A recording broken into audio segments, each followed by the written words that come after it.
విలేజ్‌లలో dairy farm పెట్టే వాళ్ళకి ఎలా అంటే ప్లస్ ఒకటి ఉంటది, మైనస్ ఒకటి ఉంటది.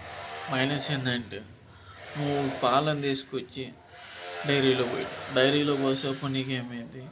40, రూ. 50, రూ. 30, రూ. 25 కూడా వేస్తాడు. అది పాల క్వాలిటీని బట్టి. అదే దీనికేందంటే నువ్వు బర్రెలను తీసుకొచ్చి రొటేషన్ చేసుకుంటా ఉంటే అది కుదిరిద్ది. అది అంటే రొటేషన్ అంటే ఎలా అంటే ఇప్పుడు నువ్వు ఒక బర్రెని తీసుకొచ్చి ఒక 50,000 తీసుకొచ్చి నువ్వు 55, 52కి అమ్ముకుంటేను అప్పుడు ఒక రూపాయి మిగిలిద్ది.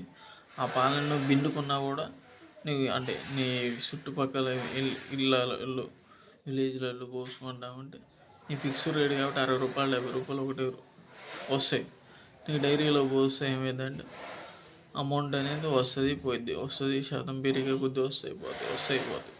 అలా దాన్ని బట్టి మీరు విలేజ్లలో డైరీ ఫామ్ పెట్టే వాళ్ళు చూసుకొని ఆలోచించుకొని పెట్టండి.